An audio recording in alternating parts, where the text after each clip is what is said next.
Dear students, welcome back to my channel Shubham lecture और my self Shubham Goswami. तो student, आज का जो ये क्लास है, ये क्लास 12 हिंदी का एक बहुत ही ज्यादा स्पेशल क्लास होगा। बहुत सारे हमारे स्टूडेंट कमेंट कर रहे थे, सर आप सारे सब्जेक्ट पढ़ाते हो लेकिन हिंदी क्यों नहीं पढ़ाते। तो भैया आप बुलाएं और हम ना आए, ऐसा कैसे हो सकता है। तो आज मैं आपके लिए लेकर आया हूं क्लास 12 हिंदी का एक मोस्ट इंपॉर्टेंट क्लास, जो आपका हिंदी में पूरे के पूरे 10 नंबर कंप्लीट करवाएगा। अब आप कहेंगे सर जी 10 नंबर कैसे कंप्लीट होगा, बता दीजिए। तो भैया आज के इस वीडियो में मैं आपको क्लास 12 हिंदी के टॉप 30 यानी कि 30 ऐसे महत्वपूर्ण बहुविकल्पीय प्रश्नों को बताऊंगा, मतलब ऑब्जेक्टिव क्वेश्चन को बताऊंगा जो आपके बोर्ड एग्जाम में लगातार पूछे जाते हैं। प्रीवियस ईयर पेपर उठाकर देख लो, जितने भी क्वेश्चन मैं इस वीडियो में लेकर आया हूं ना, सब आपके बोर्ड एग्जाम में बार बार रिपीट हुए हैं। तो क्यों ना आज हम उन क्वेश्चंस को पढ़ लें, अच्छे से तैयारी करोगे, सारे सब्जेक्ट के साथ हिंदी को भी लेकर चलोगे ना, तभी आप टॉपर बनोगे। क्योंकि हिंदी एक स्कोरिंग सब्जेक्ट होता है, कमजोर से कमजोर स्टूडेंट भी हिंदी में 100 में 95 प्लस लेकर आता है। और इस बार आपकी बारी है मेरे भाई, ठीक है। 2026 में आग लगा देंगे और हम आपके साथ माचिस हम देंगे, ठीक है। मतलब आग नहीं लगाना भैया, मेहनत करेंगे। तो बोर्ड एग्जाम में ये हर साल पूछे जाते हैं, टाइम वेस्ट नहीं करेंगे। चलिए क्लास को स्टार्ट करते हैं। एक एक करके हम पूरे 30 क्वेश्चन पढ़ने वाले हैं इस वीडियो में। तो भैया साथ दो हमारा, बस वीडियो को लाइक करो, चैनल पर नए चैनल को सब्सक्राइब कर लो, आगे आप ही को क्लासेस मिलेंगी। देखो भैया सबसे फर्स्ट क्वेश्चन, एक एक का मैं क्वेश्चन पढ़ूंगा, आंसर भी बताऊंगा, लेकिन जैसे ही मैं क्वेश्चन पढ़ता हूं ना, आंसर आपको तुरंत बता देना। अगर आपको पता है तुरंत बताओ भैया, ठीक है। चलो क्वेश्चन नंबर 1 पे चलते हैं मेरे भाई। क्वेश्चन नंबर 1 है, ब्राह्मण पत्रिका के संपादक थे। बताओ ब्राह्मण पत्रिका के संपादक कौन है। 4 ऑप्शन है आपके पास पूरे। का है बालकृष्ण भट्ट, खा है प्रताप नारायण मिश्र, गा है बद्री नारायण चौधरी प्रेमघन, घा है प्रेमचंद। भैया ब्राह्मण पत्रिका के संपादक है प्रताप नारायण मिश्र जी। आप लोग आंसर फटाफट दे दीजिएगा, मेरे ऑप्शन पढ़ते ही आपको आंसर दे देना कमेंट में। कमेंट आप ही लोगों के लिए होता है, शो के लिए नहीं है वो, ठीक है। तो प्रताप नारायण मिश्र जी हैं। अगर इसका मैं ट्रिक बताऊं भैया, मैं जातिवाद यहां पे नहीं कर रहा हूं, मैं ट्रिक बता रहा हूं। देखो पत्रिका का नाम है ब्राह्मण, ठीक है। अब ब्राह्मण पत्रिका है, यहां पे जो ऑप्शन आपके पास है इसमें हमारे प्रताप नारायण मिश्र जी ब्राह्मण दिख रहे हैं क्योंकि मिश्र लगा है, ठीक है। तो ये ब्राह्मण है, तो ये ट्रिक है, आप समझ सकते हैं कि ब्राह्मण पत्रिका के संपादक प्रताप नारायण मिश्र जी हैं। छोटा सा ट्रिक, ऐसा मत समझिएगा सर जी जातिवाद कर रहे हैं, हो सकता है इनमें से भी ब्राह्मण ही हो, लेकिन ये सीधे सीधे दिख रहे हैं आज के युग के, ठीक है। चलो दूसरा क्वेश्चन भैया देखो, दूसरा क्वेश्चन नंबर 2 देखो, हिंदी प्रदीप के संपादक थे। ये सारे क्वेश्चन आप प्रीवियस ईयर पेपर उठाकर देख लो या किसी भी हिंदी के टीचर से जाकर पूछ लो मेरे भाई, ये क्वेश्चन आपको बोर्ड एग्जाम में कई बार देखने को मिलेगा। देखो हिंदी प्रदीप के संपादक कौन थे, प्रताप नारायण मिश्र, बालकृष्ण भट्ट, राधाचरण गोस्वामी या बद्री नारायण चौधरी प्रेमघन। भैया हमारे बालकृष्ण भट्ट जी हैं हिंदी प्रदीप के संपादक। खा वाला ऑप्शन बिल्कुल सही होगा। अगर आप सिर्फ एक बार इस क्लास को देख लेते हैं ना अच्छे से मन लगाकर, सारे क्वेश्चन का आंसर आपके दिमाग में फिट हो जाएगा। आप नोट करें या ना करें लेकिन देखें जरूर अच्छे से, ठीक है, ये ध्यान रखना। चलो तीसरा क्वेश्चन देखते हैं क्या है। तीसरा क्वेश्चन, आनंद कादंबनी पत्रिका का संपादन करते थे। आनंद कादंबनी पत्रिका के संपादक कौन थे, प्रताप नारायण मिश्र, बद्री नारायण चौधरी प्रेमघन, बालकृष्ण भट्ट या सरदार पूर्ण सिंह। भैया बद्री नारायण चौधरी प्रेमघन जी जो हैं ये आनंद कादंबिनी पत्रिका के संपादक हैं, ठीक है। तो खा वाला ऑप्शन बिल्कुल करेक्ट होगा। एक एक क्वेश्चन अपने दिमाग में रख लेना मेरे भाई, इस बार कुछ बड़ा करना है। हिंदी में ही नहीं, हमें सारे सब्जेक्ट में, मैं आपको सारे सब्जेक्ट की तैयारी करवाता हूं। हिंदी में तो कुछ बड़ा करेंगे ही करेंगे। अरे भैया हिंदी में 100 में 99 लेकर आएंगे। अगर आपने ठान लिया ना भैया, ठान लिया तो ठान लिया, पक्का आप लेकर आओगे।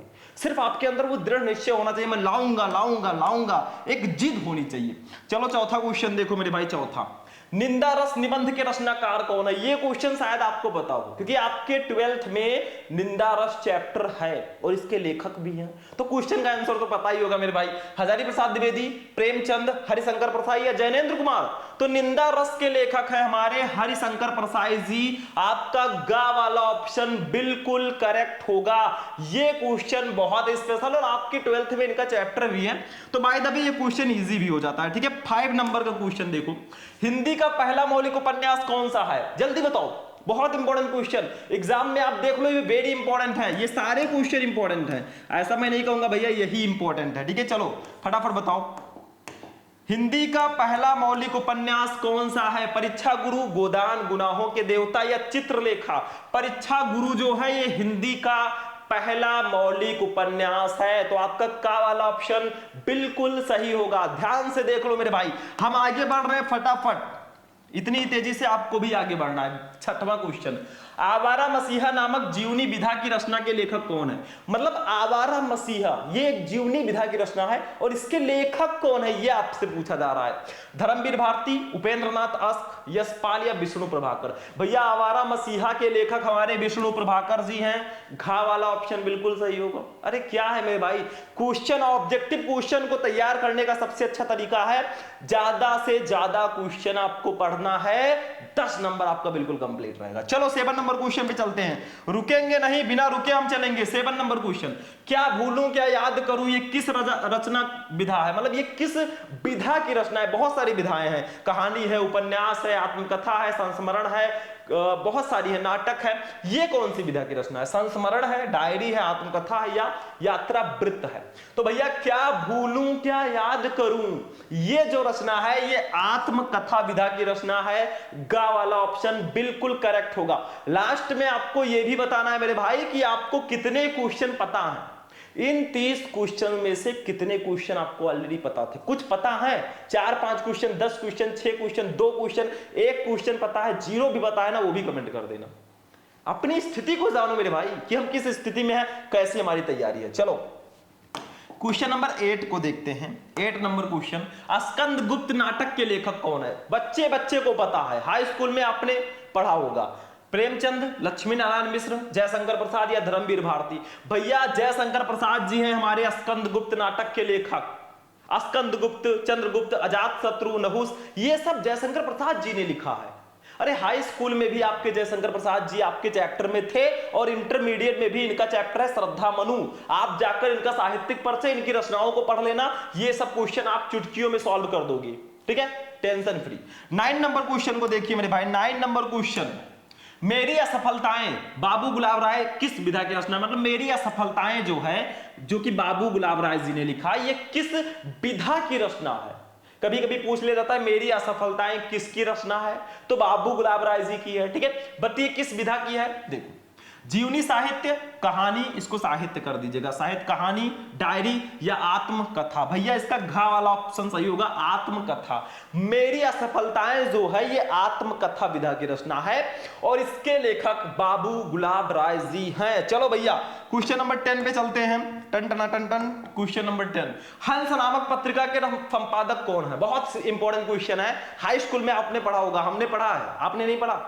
महावीर प्रसाद द्विवेदी, भारतेंदु हरिश्चंद्र, बालकृष्ण भट्ट या मुंशी प्रेमचंद्र जी? हंस नामक पत्रिका के संपादक मुंशी प्रेमचंद जी हैं, बिना डाउट के हम बता सकते हैं भैया ये मुंशी प्रेमचंद जी की रचना है, हंस, ठीक है। हो गया 10 क्वेश्चन, तो अपने भैया 30% क्वेश्चन हम सॉल्व कर चुके हैं, 33%। चलो 11 नंबर क्वेश्चन को देखते हैं। 11, सरदार पूर्ण सिंह किस युग के लेखक हैं? सरदार पूर्ण सिंह जी किस युग के लेखक है? जैसे भैया जो लेखक होते हैं ना वो अलग अलग युग के होते हैं, कोई द्विवेदी युग का होगा, कोई भारतेंदु युग का होगा, छायावादी युग का होगा, प्रगतिवादी युग का होगा। तो सरदार पूर्ण सिंह जी हमारे द्विवेदी युग के लेखक हैं। ऑप्शन नंबर खा बिल्कुल सही है। फटाफट आंसर आप लोग देते रहो, क्वेश्चन को समझते रहो, ऐसे ही पढ़ते रहोगे रेगुलर ना, आप एक दिन टॉपर बनकर दिखाओगे। ऐसा नहीं है कि जो टफ सब्जेक्ट है बस उसी को पढ़ते जा रहे हैं, हिंदी और इंग्लिश हम 1 महीने बचेगा एग्जाम बस पढ़ लेंगे, ये सबसे गलत धारणा है, इसको बिल्कुल मत अपनाना मेरे भाई। ऐसा मत सोचो कि 1 महीना बचेगा भैया हिंदी को तो हम घोल के एकदम से पी लेंगे, इतना इजी है। इतना भी इजी नहीं है, और जो सब्जेक्ट स्कोरिंग है उसको क्यों हम पीछे रखें, टाइम टेबल में सारे सब्जेक्ट को आप रखिए। चलो 12 नंबर क्वेश्चन को देखो। 12, कविवचन सुधा के संपादक थे। कविवचन सुधा के संपादक कौन थे? बालकृष्ण भट्ट, भारतेंदु हरिश्चंद्र, प्रताप नारायण मिश्र या बद्री नारायण चौधरी प्रेमगन। भैया भारतेंदु हरिश्चंद्र जी हैं कविवचन सुधा के संपादक। ठीक है, तो आपका खा वाला ऑप्शन बिल्कुल सही होगा, इसको खा कर दीजिएगा। ठीक है, का के बाद खा आता है, ये तो पता ही होगा कि नहीं पता। चलो 13 नंबर क्वेश्चन देखते हैं। क्वेश्चन नंबर 13 नंबर, कुटज निबंध संग्रह के लेखक कौन है? भैया आपके कुटज इस निबंध संग्रह के लेखक कौन है? अब इसके जो लेखक है ना, उनका चैप्टर आपके 12th हिंदी में है, अशोक के फूल चैप्टर उन्हीं का है। अब तो पता चल चुका होगा, अरे नहीं चला तो चलो बताते हैं। आचार्य रामचंद्र शुक्ल, बालकृष्ण भट्ट, हजारी प्रसाद द्विवेदी या राजा लक्ष्मण सिंह। भैया कुटज निबंध संग्रह के लेखक हजारी प्रसाद द्विवेदी जी हैं, और हजारी प्रसाद द्विवेदी जी का एक चैप्टर है अशोक के फूल, जो आपको हिंदी गद्य के चैप्टर में पढ़ना पड़ेगा, और बहुत स्पेशल चैप्टर है। तो आप क्या करें, हजारी प्रसाद द्विवेदी जी का साहित्यिक परिचय पढ़ ले, उनकी रचनाओं को पढ़ लो, ये आपका बिल्कुल कंप्लीट है भैया। उधर 5 नंबर वो भी कंप्लीट, एक तीर से डबल निशाना। ठीक है, चलो अब आए हो तो वीडियो देखे बिना मत जाना मेरे भाई। चलो 14 नंबर क्वेश्चन, इंदुमती कहानी के लेखक कौन है? इंदुमती कहानी के लेखक कौन है? वृंदावन लाल वर्मा, किशोरी लाल गोस्वामी, अज्ञेय या प्रेमचंद? भैया किशोरी लाल गोस्वामी जी हैं इंदुमती कहानी के लेखक, हम नहीं है शुभम गोस्वामी, ये किशोरी लाल गोस्वामी जी हैं, ये इंदुमती कहानी के लेखक हैं। चलो 15 नंबर क्वेश्चन पे हम लोग चलते हैं। 15, अशोक के फूल निबंध के लेखक कौन है? बताओ, आपके चैप्टर का ही नाम दे दिया गया। अब चैप्टर पढ़े हो तो बहुत आसानी से आंसर दे दोगे, फटाफट दोगे आप आंसर। अशोक के फूल रामचंद्र शुक्ल जी की है, हजारी प्रसाद द्विवेदी जी की है, या विद्यानिवास मिश्र जी की, या रामविलास शर्मा जी की? भैया हजारी प्रसाद द्विवेदी जी की है, नो डाउट, बिना किसी संदेह के हम डायरेक्टली लिख देंगे आंसर। ठीक है, चलो 16 नंबर क्वेश्चन को हम लोग देखेंगे। क्वेश्चन नंबर 16 देखो, 16 नंबर क्वेश्चन देखो, हिंदी साहित्य के 1000 वर्षों में कबीर जैसा व्यक्तित्व लिख दीजिएगा, इसको लेकर कोई लेखक उत्पन्न नहीं हुआ। ये कथन किसका है? ये स्टेटमेंट किसने दिया है कि हिंदी साहित्य के 1000 वर्षों में कबीर जैसा व्यक्तित्व लेकर कोई लेखक उत्पन्न नहीं हुआ? ये किसका कथन है? रामचंद्र शुक्ल का, डॉक्टर रामकुमार वर्मा का, डॉक्टर नागेंद्र का, या हजारी प्रसाद द्विवेदी जी का? भैया ये जो कथन है ये डॉक्टर हजारी प्रसाद द्विवेदी जी का है। उन्होंने कहा कि हिंदी साहित्य के 1000 वर्षों में कबीर जैसा व्यक्तित्व लेकर कोई लेखक उत्पन्न नहीं हुआ है। चलो 17 नंबर क्वेश्चन, क्वेश्चन नंबर 17। चलो 17, रूनकता नामक स्थान संबंधित है। बताओ रूनकता नामक स्थान किस कवि या लेखक से संबंधित है? जयशंकर प्रसाद, सूर्यकांत त्रिपाठी निराला, कबीर या सूरदास? भैया सूरदास जी से संबंधित है। ऐसा माना जाता है कि रूनकता नामक स्थान पर ही इनका जन्म हुआ था, बट मतभेद है, जो भी है आप पढ़ लेंगे अपने चैप्टर्स में। चलो ना भैया 18 नंबर क्वेश्चन को देखते हैं। क्वेश्चन नंबर 18 देखो, वसुआ गोविंदपुर में जन्म हुआ था। बताओ इसमें से कौन से कवि हैं जिनका जन्म वसुआ गोविंदपुर में हुआ था? रत्नाकर का, सूरदास का, रामधारी सिंह दिनकर का, या बिहारी का? भैया बिहारी जी जो हमारे हैं, इनका जन्म वसुआ गोविंदपुर में हुआ था। ऐसा माना नहीं जाता है, ये रियल है भैया। ठीक है, कोई कोई कवि है जिनके जन्म स्थान में मतभेद है, बहुत पुराने जो कवि हैं। ठीक है, 19 नंबर क्वेश्चन देखो, अज्ञेय ने तार सप्तक का प्रकाशन किया। भैया 99% चांस है इसके आने का। ये क्वेश्चन आप देख लो, बोर्ड एग्जाम में लगातार पूछा गया है, इसका ट्रिक भी मैं आपको बताऊंगा। अज्ञेय जी ने तार सप्तक का प्रकाशन कब किया? सन 1947 में, सन 1943 में, सन 1950 में, या सन 1931 में? भैया 1943 ईस्वी में अज्ञेय जी ने तार सप्तक का प्रकाशन किया। कैसे याद रखोगे? देखो, तार सप्तक के आगे है ता और रा, और 43 में भी है ता और रा। भैया ये बिल्कुल एकदम सटीक ट्रिक है जिससे आप याद रख सकते हैं कि तार सप्तक का संपादन सन 1943 ईस्वी में हुआ था। 20 नंबर क्वेश्चन पे चलते हैं। 20, हरिवंश पुराण के रचनाकार कौन है? बहुत स्पेशल क्वेश्चन है, शायद हम हिंदी पद्य साहित्य में आ चुके हैं, ठीक है। देवसेन, पुष्पदंत, विमल देव या स्वयंभू? भैया हरिवंश पुराण के रचनाकार स्वयंभू जी हैं। आपका घा वाला ऑप्शन 100% सही है, ठीक है। चलो आगे बढ़ते हैं। क्वेश्चन नंबर 21 देखो, क्वेश्चन नंबर 21 हमारा है, रसखान किस काव्य धारा के कवि थे? देखो भैया रसखान जी ये किस काव्य धारा के कवि थे? कई काव्य धाराएं हैं, जैसे प्रेमाश्रयी काव्य धारा, निर्गुण भक्ति काव्य धारा, सगुण भक्ति काव्य धारा और कृष्ण भक्ति काव्य धारा। इसको काव्य कर दीजिएगा। तो रसखान जी जो है ये कृष्ण भक्ति काव्य धारा के कवि थे, ठीक है। तो ये आपका घा वाला ऑप्शन बिल्कुल करेक्ट होगा। चलो 22 नंबर क्वेश्चन को देखते हैं। 22 नंबर क्वेश्चन, ठीक है। देखो, कामायनी महाकाव्य में सर्गों की संख्या है, मतलब कामायनी जो जयशंकर प्रसाद जी का एक बहुत ही फेमस महाकाव्य है, इसमें टोटल कितने सर्ग हैं ये आपसे पूछा जा रहा है। तो 9 है, 12 है, 15 है या 17 है? भैया कामायनी महाकाव्य में टोटल 15 सर्ग हैं। आपका गा वाला ऑप्शन बिल्कुल करेक्ट होगा। तो ये आपको क्वेश्चन जरूर याद रखना है। 23 नंबर पे जाते हैं हम लोग। 23 रीतिकाल को श्रृंगार काल, इसको ऐसे लिख दीजिएगा, श्रृंगार को कुछ ऐसे लिखते हैं, ठीक है, ऊपर बिंदी कर दीजिएगा। रीतिकाल को श्रृंगार काल नाम दिया है। रीतिकाल को श्रृंगार काल नाम किसने दिया? आचार्य रामचंद्र शुक्ल ने, आचार्य महावीर, आचार्य हरिप्रसाद द्विवेदी ने, या आचार्य विश्वनाथ प्रसाद ने, या फिर आचार्य नंदुलाल वाजपेयी ने? तो भैया रीतिकाल को श्रृंगार काल जो नाम दिया वो हमारे आचार्य विश्वनाथ प्रसाद जी ने दिया था। रीतिकाल को उन्होंने श्रृंगार काल के नाम से कहा। एक चीज और है, भक्ति काल को किस नाम से जानते हैं? इसका आंसर आपको कमेंट बॉक्स में देना है। भक्ति काल को और हम किस नाम से जानते हैं? चलो भैया 24 नंबर क्वेश्चन पे हम लोग आ जाते हैं। 24 नंबर, सुमित्रा नंदन पंत को ज्ञानपीठ पुरस्कार उनकी किस रचना पर मिला था? मतलब सुमित्रा नंदन पंत जी को उनकी किस रचना पर ज्ञानपीठ पुरस्कार दिया गया? लोकायतन, युगांत, कला और बूढ़ा चांद या चिदंबरा? भैया इनकी जो रचना है चिदंबरा, इस रचना पर इनको ज्ञानपीठ पुरस्कार से नवाजा गया, जो कि बहुत ही बड़ा पुरस्कार है लेखकों और कवियों के लिए। चलो 25 नंबर क्वेश्चन पे हम लोग चलते हैं। 25 एक और है, पंत जी, सुमित्रा नंदन पंत, ऋषभ पंत नहीं है मेरे भाई, पंत जी के उस काव्य ग्रंथ का नाम लिखिए जिसमें उसकी सांस्कृतिक एवं दार्शनिक विचारधारा व्यक्त हुई है। मतलब पंत जी की ऐसी कौन सी काव्य रचना है जिसमें उनकी सांस्कृतिक एवं दार्शनिक विचारधारा व्यक्त हुई है? तो 25 का चिदंबरा, उत्तरा, पल्लव या लोकायतन? देखो लोकायतन पंत जी की एक ऐसी रचना है ना जिसमें उनकी सांस्कृतिक एवं दार्शनिक विचारधारा व्यक्त हुई है। ऑप्शन नंबर घ बिल्कुल करेक्ट होगा। चलो 26 नंबर क्वेश्चन देखते हैं। नेक्स्ट क्वेश्चन हमारा क्या है? अब देखिए स्टूडेंट 26 नंबर जो हमारा क्वेश्चन है बहुत स्पेशल क्वेश्चन है। कबीर के दोहों को किस नाम से जाना जाता है? कबीर दास जी के जो दोहे हैं ना उसको क्या नाम हमने दिया या किस नाम से वो जाना जाता है? दुहा, शबद, साखी या पद? भैया कबीर दास जी के दोहे को हम साखी के नाम से जानते हैं। साखी एक नाम दिया गया है कबीर दास जी के दोहों को, ठीक है।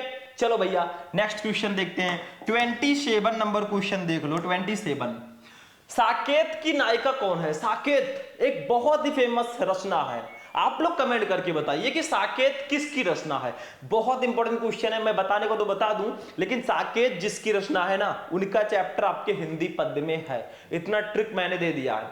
तो साकेत की नायिका कौन है? जैसे हर मूवी में कोई ना कोई हीरोइन होती है, हीरो होता है, तो हीरो को नायक बोलते हैं, हीरोइन को नायिका बोलते हैं। तो साकेत की नायिका कौन है? हीरोइन कौन है? यशोधरा, उर्मिला, राधा या द्रौपदी? भैया साकेत की जो नायिका है उर्मिला जी है। आपका खा वाला ऑप्शन बिल्कुल करेक्ट होगा। चलो 28 नंबर क्वेश्चन पे चलते हैं। 28 नंबर क्वेश्चन, तीसरा सप्तक का प्रकाशन वर्ष है। भैया तार सप्तक का प्रकाशन वर्ष 1943 है, बट तीसरा सप्तक का प्रकाशन वर्ष क्या है? सन 1959 ईस्वी, सन 1954 ईस्वी, सन 1951 ईस्वी और सन 1957 ईस्वी। देखो तीसरा सप्तक का जो प्रकाशन वर्ष है ना सन 1959 ईस्वी है। आपका का वाला ऑप्शन बिल्कुल करेक्ट होगा, दो क्वेश्चन और है हमारे पास, वो भी हम देखेंगे। 29 नंबर क्वेश्चन, हिंदी का प्रथम कवि माना जाता है, बताओ हिंदी का प्रथम कवि किसको माना जाता है? हिंदी का सबसे पहला कवि सबरपा, सरहपा, लुईपा या कर्णहपा? तो इसका राइट आंसर होगा आंसर नंबर खा, ये खा रहेगा, ठीक है, सरहपा। सरहपा को हिंदी का प्रथम कवि माना जाता है, ऐसा माना जाता है ना कि हिंदी के प्रथम कवि जो है वो सरहपा जी थे।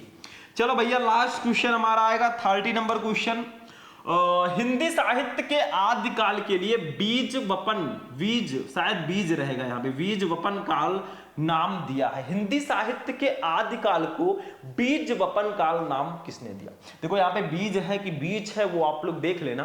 तो रामचंद्र शुक्ल ने, डॉक्टर रामकुमार वर्मा ने, आचार्य महावीर प्रसाद द्विवेदी ने या डॉक्टर मोहन अवस्थी ने? तो आचार्य महावीर प्रसाद द्विवेदी जी ने हिंदी साहित्य के आदिकाल के लिए बीज वपन काल नाम दिया, मतलब उन्होंने हिंदी साहित्य के आदिकाल को ना बीज वपन काल नाम दिया है। तो आपका गा वाला ऑप्शन बिल्कुल करेक्ट होगा। बाय द वे ये 30 नंबर क्वेश्चन है, यहाँ पे नंबरिंग थोड़ा गलत है लेकिन ये 30 नंबर हमारा क्वेश्चन है। और फाइनली आज का जो है ये हमारा इंटरेस्टिंग क्लास है वो यहीं पर फिनिश होगा। देखो ये 29 नंबर अभी हमने देखा था और ये हमारा 30 नंबर क्वेश्चन है। तो आज का जो हमारा क्लास है भैया वो यहीं पर फिनिश होता है। पूरे के पूरे हिंदी के टॉप 30 क्वेश्चंस मैंने आपको बता दिए, 30 ऑब्जेक्टिव क्वेश्चन। मैं कहता रहता हूं ना अभी तो शुरुआत है मेरे भाई, आगे आगे देखिए होता है क्या, मतलब अभी तो पार्टी शुरू हुई है। तो चलिए हम फिर मिलेंगे। आपको किस टॉपिक पर वीडियो चाहिए? अगर हिंदी में और भी किसी टॉपिक पर वीडियो चाहिए, गद्यांश, पद्यांश, साहित्यिक परिचय, कहानी, जो भी हो, फटाफट कमेंट कर देना, मैं उस टॉपिक पर वीडियो लेकर आ जाऊंगा। तो कैसा लगा आपको आज का ये क्लास? वीडियो पसंद है वीडियो को लाइक करना, चैनल पर नए चैनल को सब्सक्राइब कर लेना। फिर मिलेंगे हम लोग किसी नेक्स्ट क्लास में नेक्स्ट टॉपिक के साथ। तब तक के लिए जय हिंद।